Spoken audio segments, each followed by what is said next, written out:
Welcome to my YouTube channel knowledge and education अड्डा।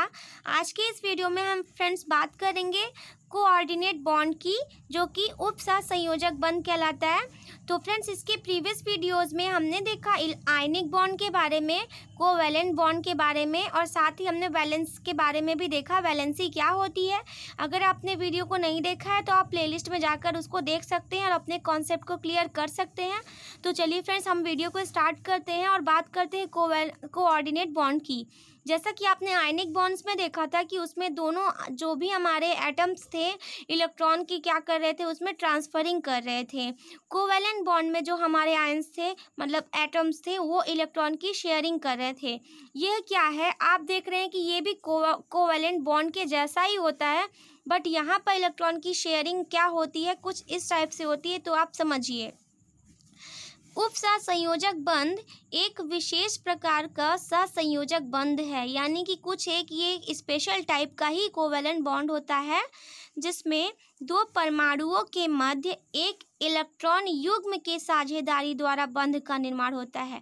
आपको क्या नया वर्ड मिला? इलेक्ट्रॉन युग्म। इलेक्ट्रॉन युग्म का मतलब है कि डबल इलेक्ट्रॉन्स, पेयर में जो इलेक्ट्रॉन्स होते हैं उनका जो है उनकी शेयरिंग होती है यहाँ पे, यानी यहाँ पर जो शेयरिंग होती है वो पेयरिंग में होती है। तो आप कहेंगे कि ऐसा तो मल्टीपल बॉन्डिंग में भी होता था, बट आगे समझिए क्या कहा गया है यहाँ पर। परंतु साझेदारी में प्रयुक्त इलेक्ट्रॉन युग्म, यानी कि जो पेयर में इलेक्ट्रॉन्स हैं, किसी एक ही परमाणु के द्वारा दिए जाते हैं और या तो लिए जाते हैं, और जब वो देते हैं, जिसे देते हैं उसे दाता परमाणु यानी कि डोनर एटम, और साझेदारी में जो इलेक्ट्रॉन लेते हैं, इलेक्ट्रॉन लेने वाले परमाणु को हम ग्राही परमाणु यानी एक्सेप्टर एटम कहते हैं। और इस बंध को यानी कि बॉन्डिंग को एक तीर के द्वारा यानी एरो के द्वारा शो किया जाता है, जिसका हेड जो होता है वो ग्राही यानी कि जो एक्सेप्ट करता है उसकी ओर होता है, और टेल जो होता है वो दाता यानी कि जो देता है डोनर के साइड में होता है।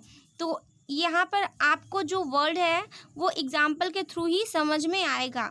तो चलिए हम बात करते हैं यहाँ पर सबसे पहले कोवैलेंट बॉन्ड के कोऑर्डिनेट बॉन्ड के एग्जाम्पल की। हमने सबसे पहले लिया है O3, दैट इज़ हमारा ओजोन। तो फ्रेंड्स, आपको पता है कि जैसे मल्टीपल बॉन्डिंग में भी आप कह सकते हैं कि दो इलेक्ट्रॉन्स की शेयरिंग वहाँ होती थी, बट यहाँ पर क्या है, ये जो दोनों इलेक्ट्रॉन्स हैं इनकी शेयरिंग तो हो रही है, बट ये जो शेयरिंग करते हैं वो कोई एक इलेक्ट्रॉन यानी कि कोई एक एटम करता है। उस एटम का कोई एक, मतलब जैसे एटम्स जो पार्टिसिपेट करें, कोई एक एटम जो होता है वो दो इलेक्ट्रॉन को शेयर करता है। और शेयर कैसे करेगा कि जैसे अभी तक आपने देखा था कि कोवैलेंट बॉन्ड्स में क्या थे, हमारे जो इलेक्ट्रॉन्स जो थे, जो शेयरिंग होती थी वो दोनों के बीच में प्रेजेंट होती थी। जैसे एग्जांपल मैंने आपको दिया था किस तरह से, चारपाई का, कि दो आदमी है, उनको एक चारपाई यूज़ करनी है, तो वो दोनों क्या करते हैं, दोनों एक ही चारपाई को यूज़ करते हैं, आधा आधा। तो यहाँ पर क्या है, कुछ ऐसा नहीं है। यहाँ पर जो पावरफुल होता है, जो हमारा डोनर होता है, वो क्या करता है, इलेक्ट्रॉन्स को दे देता है और खुद जो होता है वो फ्री हो जाता है। और जो एक्सेप्टर होता है वो इलेक्ट्रॉन को ले लेता है, और फिर इसके बाद जो हमारा जो एक्सेप्टर है वो उसके ऊपर क्या होता है, चार्ज चढ़ जाता है, और इस तरह से एरो से उस इलेक्ट्रॉन को शो किया जाता है। तो यहाँ पर आप देखिए एग्जांपल में O3 को, यहाँ पर आप जानते हैं कि O3 में यहाँ पर O के पास, ऑक्सीजन के पास 6 इलेक्ट्रॉन होते हैं आउटर मोस्ट सेल में, जिसको 2 चाहिए और इलेक्ट्रॉन अपने ऑक्टेट को कंप्लीट करने के लिए।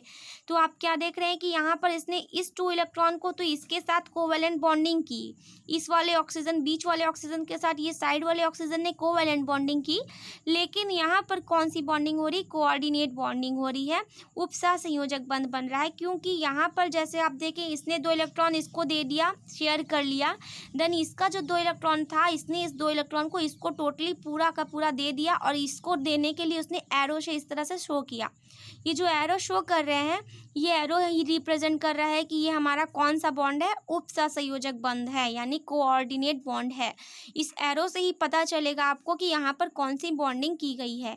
तो इस तरह से आप देख रहे हैं कि जब एरो दिख जाए तो इसका मतलब है 2 इलेक्ट्रॉन को क्या किया गया है, वहाँ पर शेयर किया गया है, और शेयरिंग का जो इलेक्ट्रॉन है वो किसी एक के पास प्रेजेंट है, और जिसके पास प्रेजेंट है, एरो का जो हेड होता है उसी के साइड रहेगा और इसको ये शो करता है हमारे किसको, कोऑर्डिनेट बॉन्ड को।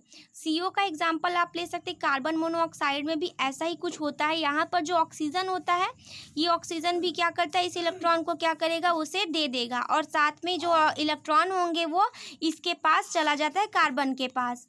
तो इस तरह से आप देख रहे हैं कि यहाँ पर भी कोवैलेंट बॉन्डिंग हो रही है, बट ये किस टाइप की कोवैलेंट बॉन्डिंग हो रही है, ये कोऑर्डिनेट वाली बॉन्डिंग हो रही है। यहाँ पर इलेक्ट्रॉन की शेयरिंग तो हो रही है, बट किस टाइप की शेयरिंग हो रही है कि इलेक्ट्रॉन जो है किसी एक के पास प्रेजेंट है और एक से क्या कर दिया गया, हटा दिया गया है। आप इसको और एग्जांपल्स के थ्रू समझिए। जैसे यहाँ पर H2SO4 लिया गया है, सल्फ्यूरिक एसिड। यहाँ पर आप देख रहे हैं कि इस हाइड्रोजन के पास 1 इलेक्ट्रॉन है, देन इसके पास 6 है और इसके पास 6 है।